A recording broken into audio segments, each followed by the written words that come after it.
What's happening, fandoms? Welcome back to the channel. If you're new here, we react to music videos and shows. Today, we are very excited to be sharing a video from our friends over at the Pixelists.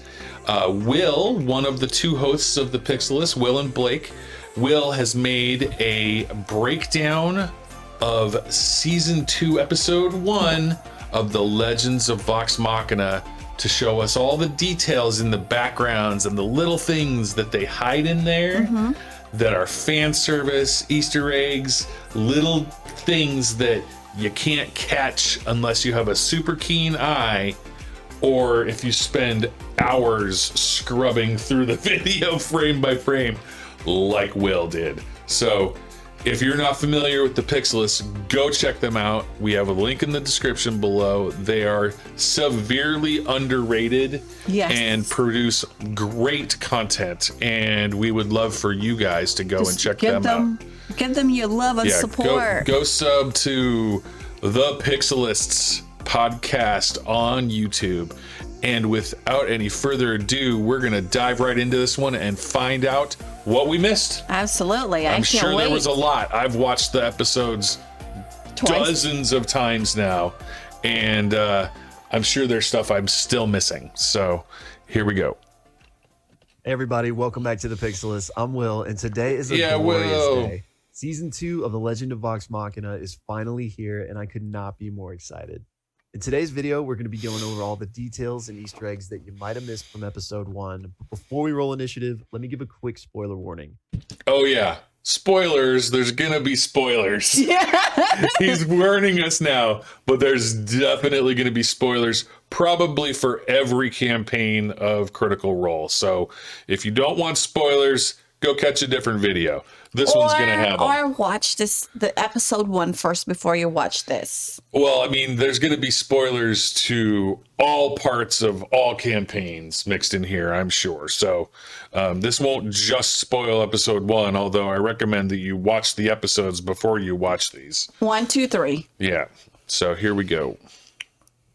The show is based on a D&D campaign, and if you haven't seen that campaign, then aspects of what I'm covering here could spoil season 2. With that out of the way, let's get into it. Woo-hoo. All right, well, first things first, we have the Ember Seed, or that stone embedded in Thordak's chest. Now, I'm sure we'll learn more about this as the season progresses, but that is what initially allowed Allura and her allies to imprison Thordak in the elemental plane of fire back in the day when they first fought him.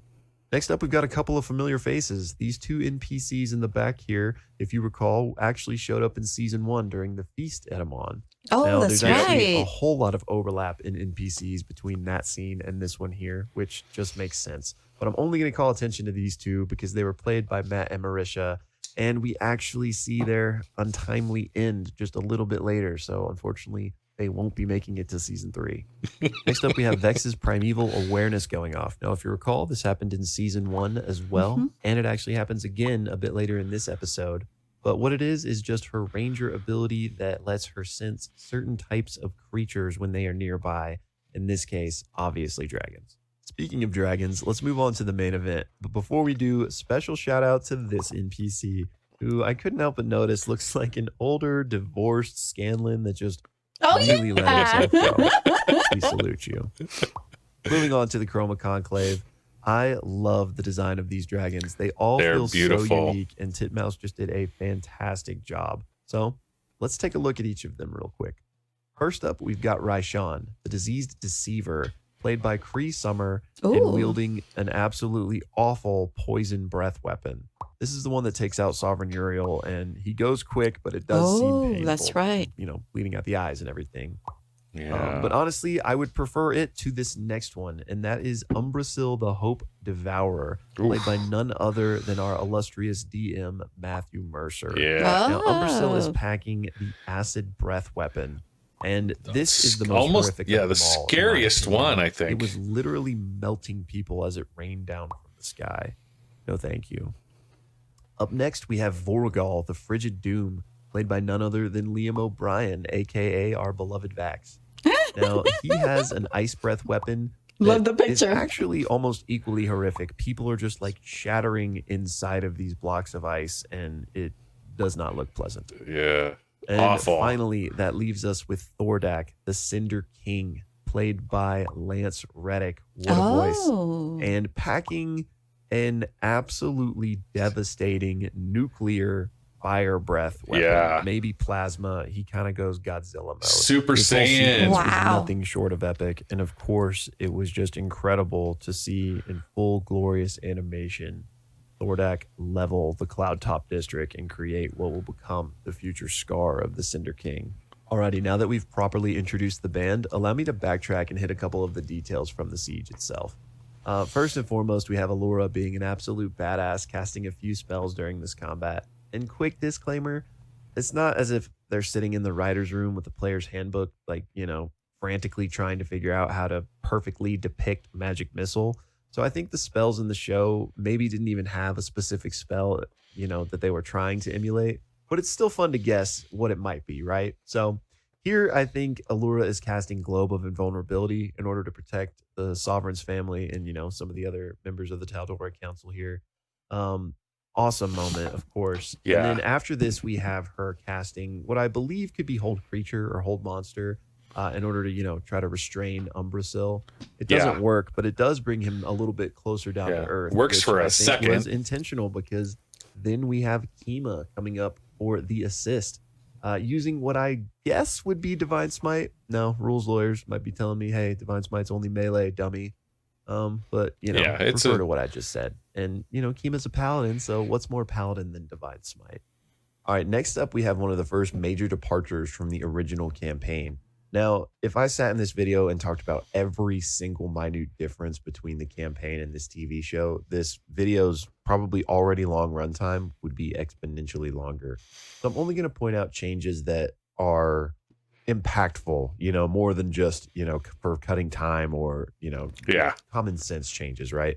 And the first one of those is here where Vax is seeing the Matron of Ravens for the first time. Now, if you've seen the campaign, this is a bit early for him to be interacting with this entity. But this is the type of change that I think just really makes sense. When you have the benefit of the doubt of knowing the entire storyline, since they didn't when they were, actively creating this D&D campaign, I think it just makes sense when you're converting it to a TV show to interject some foreshadowing into the narrative, which I think that's exactly what this is. Yeah, as this was playing out, there was no way that even Matt, the DM, could have known how some of these events would occur, right? I see. Now that the whole story is set in stone, they can actually do things like these foreshadowing things that he's talking about. I see. Right? Yeah. Whereas Matt could never have described to Liam that Vax is seeing this thing, because there's no way he could know that that would be appropriate for him Right. in advance at this point. But it is very, very cool that they can do that after the fact. I see. And that will make more sense to you and everyone else that That are doesn't non-collectors. know the full story Yeah. as that stuff, That's why I want to learn reveals more. itself.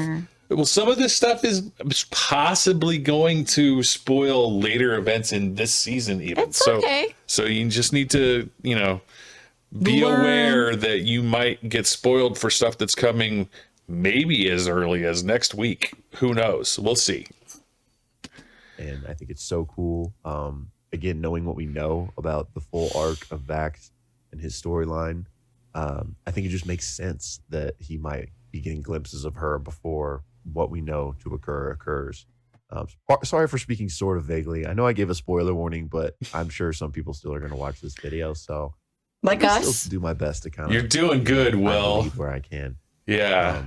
Keep it. But anyway, yeah. So believe that she shows if up in you know, episode you 2. I'll know. probably talk a little bit more about it there.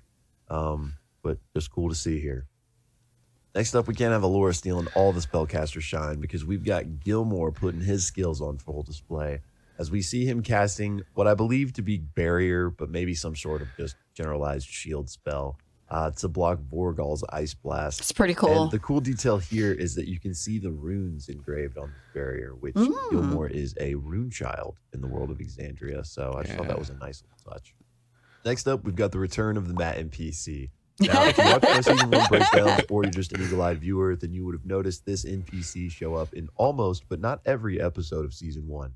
I'm excited to hunt for him here in season 2. We'll see if he shows up in every episode this time or not. But good to have you back, Matt.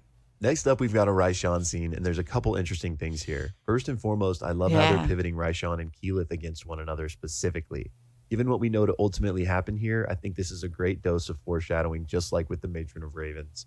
Other than that, though, when Grog runs up and breaks his axe, this moment is directly inspired by a moment This is from the beautiful. Will, show us, Will. Show us, Will. To the dragon and hack away. All right, make your strikes. All right. In hell. Watch Sam's face. 19. 19 misses. Oh, okay. Yeah, she gets me every time, man. I can't believe we're watching a TV show that's based on a D&D campaign. Gotta let it sink in sometimes. Anyway, another cool thing. Yeah, they were like, what? 19? Because this is the first time they have ever faced something where that was even possible. A 19 out of 20 is a huge roll. Miss, right? Right? For that to not be good enough means that they're in trouble. Right? And so that's why he showed that clip, because that was like, what? The realization sinking into them as that occurred. Like, Travis after that goes, did you hear that? He's talking to everybody else. 19 misses, right? Like, he's like, what? About this moment is that it was shown in the trailer for season 2, but accompanying it was a line from Grog saying, Vox Machina, fuck, shit, you know, while he was raging out. Now that we've seen the episode, there's no voice line there. So that voice line has to be from the kill box. And those of you that have seen the campaign know exactly what I'm talking about. Very, very sneaky Critical Role. Alrighty, y'all. We've officially arrived. My biggest stretch of the episode. This, for all intents and purposes, probably wasn't an intended Easter egg, but I'm still going for it because I want to share this clip. But Percy's arm getting melted by Umbracill's acid. Oh, yeah, that's one, right. brutal. But 2, made me just think of something that happens later in the campaign. I'm not going to give any details because I don't want to give any contextual spoilers. But there's this moment where something happens to Percy's arm, and it's quite unfortunate. So the same thing doesn't happen, but I'm just can't help but wonder if this is maybe a subtle nod to that. Out of nowhere, 5 bugbears come charging out of a hallway, grab and tear off Percy's arm.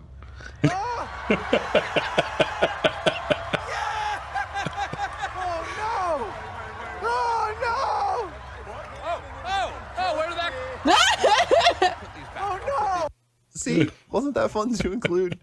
Thank you for humoring me. Anyways, That was from one of the live shows they did. That they did a They D&D? played their game not in their studio, but at a convention for a live audience. Wow. They did that a few times. This was back in the olden days, pre-pandemic, when you could actually have 2 people in a room together. Right. And so those episodes are some of the highest energy, I bet. just craziest episodes that you have ever seen. Because, you know, thousands of people watching Right. live, like in person. I wonder how long does it take that's long to, like what they did, like 4 hours and a half? Oh, so yes. A lot of the episodes would be, I think the longest episode on record currently is like 6 hours. Holy something. moly. People Yeah. will actually sit on that long? Oh, I don't know that none of those long ones have been live performance okay. episodes, but a typical episode of their campaign is always longer than 4 hours. It's like 4 or 5 Wow. usually every week. That's that amazing. brings us to Pike casting Cure Wounds on Percy's arm, getting them all in tip-top shape. She actually cast this again later on Gilmore, and it's just iconic cleric stuff. I mean, not just cleric, but healer. You know what I mean. Yep. All right, next up, amidst all the chaos and destruction, we get a shot of these banners that are hanging in Amon. Now, this was actually in season 1 as well, but I figured it was worth mentioning here too. All the symbols on there are actually the dice you use playing tabletop RPGs. So, fun little nod. Next up, we get the classic trope of arch enemies turned friends as Grog utilizes a door for good and protects them from Thorax blast. I think Vex even calls this out specifically during the episode, so this isn't one that probably many people missed, but Vox Machina and doors have a tumultuous relationship. First time a door It's has good to actually see them helped doing us. some good together. Next up, we've got a blink and you miss it moment where we get the return of an NPC from The season 1. Tavern Keeper. Specifically, the Tavern Keeper from season 1. Oh, that's and the fun thing right. about this NPC is that the fans actually had a hand in creating them. So cool to see them show up again. Next up, we have this wide shot of Amon, and I might be reaching here. You guys are going to have to let me know. But I couldn't help but notice that central gash in the middle of the now destroyed Amon, quite reminiscent of the Ember Seed within Thordak's own chest. Next, we have the Kinda. crew headed to Gilmore's, and there's a lot of great stuff here. First and foremost, we have Vax and Gilmore's scenes and interactions, and this is just great, just in and of itself. But also, I think it's going to be really nice in how it sets up a moment later this season with the Rakshasa, which I'm not confirmed, but I'm pretty sure we're going to see. Next up, what is this? A shopping Ooh. episode. We have Vox Machina combing through the ruins of Gilmore's shop and picking up a number of things. Starting with Vex picking up some arrows that look like explosive arrows, but it looks like there's a few different kinds there. Yeah. So we might get to see later in the season exactly what she gets here. Some Then cool we things. have Grog picking up the Belt of Dwarven Kind, which I'll speak later on that in the following episode. Then we have Vax picking up some sort of little package, little satchel that I'm not sure what it is. I know Deck there's of been a few many guesses things. around, but nothing's really been concrete as far as I'm concerned. I But think I'd it- love to hear what you guys think in the comments. I think of it's the what deck of many item it things. is, Mm. if anything. Following that, we have Pike picking up a vial of holy water. And finally, we have this shot of Percy looking at the dragon lance that made an appearance in season 1. And I think it's just funny they called back to this, especially since, a dragon lance would be quite helpful right now. Alrighty, there's actually one more item to talk about, but I wanted to dive a bit deeper on it, and that is Scanlan and the broom. Now, if you recall, the same broom showed up right. in season 1 in Gilmore's shop, and I pointed it out in that Easter egg breakdown, but I didn't think it was going to be the literal broom that eventually Vex gets. Turns out it is. This change makes sense because in the original campaign, Yeah. Vex stole the broom from Gurn Blanston, a guest character played by Chris Hardwick. Now, there's a number of reasons they could make this change, and we won't really get into it, but I think it's way cleaner, and for the sake of, cutting down on unimportant things in order to make this fit a tight narrative. Yeah, Chris if that makes Hardwick's sense. not But important. I'm excited to see how this goes from Scanlan's hands to Vex's, especially after how much fun has been made of the broom so far. Next, I want to call attention to the shot we get of Grog putting everyone's items away in the bag of holding. There was a similar shot of this in season 1, so it's nothing new, but I just appreciate it. As when you're using a fantasy show like this, a lot of the times common sense is thrown out of the window for how people are carrying things around. But in D&D, we have the perfect solution, so I'm glad they take the time to actually show it in action. Yeah. All right, from here, we get them teleporting out of Gilmore's via this teleportation crystal, and we get this Look at the awesome broom. shot of them doing Scared. so. And that leads us to Greyskull Keep. And my favorite little detail here is that Trinket is standing out front, probably nervous as heck, noticing all the chaos going around and knowing that he is not with I didn't Vex or notice that anyone the else. Trinket was I just out love front at that him wide shot. standing out front like a little guard. He like, was inside trying- when they teleported Yeah. trying in. to do whatever he can. Alrighty, next up is actually my favorite Easter egg of the entire video. But before we get there, since I've got you trapped, I just wanted to say thank you if you've made it this far in the video. We're a really small channel. yeah. only You're 1,000 welcome. subscribers, so all the engagement means a lot to us. Typical YouTuber spiel, likes, comments, subscribes. If you enjoyed this video and you want yeah. to share it, Go get him, guys. He's pretty amazing. Yeah, we love the Pixelists. Go get them. Subscribe. that would be amazing. We want to keep making more content like this, and hopefully we can continue to grow and do so. So really appreciate it. And back to the regularly scheduled programming. So my favorite Easter egg. In Greyskull Keep, we actually see this banner behind Grog. And it's depicting a saga, if you will, of Grog, the nymph, and the nightmare. The nightmare is the demonic horse in the background. And then the nymph has her arms around Grog, and they are holding something, which I believe to be the nymph's heart. Now, this is from the campaign technically, but not actually from the live stream content. This is a story that happened in their home game before they ever started streaming on Twitch. And it's actually covered in some of their comic series. But this was just such a cool thing to notice. And Very I had cool. my eyes peeled because in season 1, similarly, there was some hidden details and banners in Keep. So I figured there might be something. Really glad there was. All right, following this, we have Vorugal approaching Greyskull Keep after the refugees have arrived and starts to cause some havoc. We have a quick scene of Scanlan trying to use an illusion to trick it, just like he did Oh, Brimsight. yeah. But Vorugal uses some ability here. Maybe it's True Sight. Maybe it's just representative of him not failing the wisdom saving throw. It could be any number of things, but cool nonetheless. Next, we've got Keylith using her transport via plant spell again this season. I imagine we might be I like seeing that. a lot of this one. Yeah, it's very and fun. This is to get all the refugees and Vox Machina out of Greyskull Keep into the safety of Whitestone. An interesting attention to detail here that I loved is that when we first see all these refugees arrive at Greyskull Keep, these 2 orphans are alone, and in the background you can notice a mother with 2 of her own children. Here in the follow-up shot of only a handful of survivors having made it to Whitestone, we see those 2 orphans now with that same mother who no longer has her children. Oh, Devastating, interesting. but again, just cool detail that they're paying attention to in the background. Speaking of survivors, we have one that sticks out like a sore thumb. Grog calls attention to this verdant green-eyed girl Yes. with eyes quite similar to another character we know. Yes, I believe this is our first official Larkin sighting. Keep your eyes on this. I think Oh. it'll be very interesting to see how they play with this season, since it's going to clearly be a bit different from the campaign.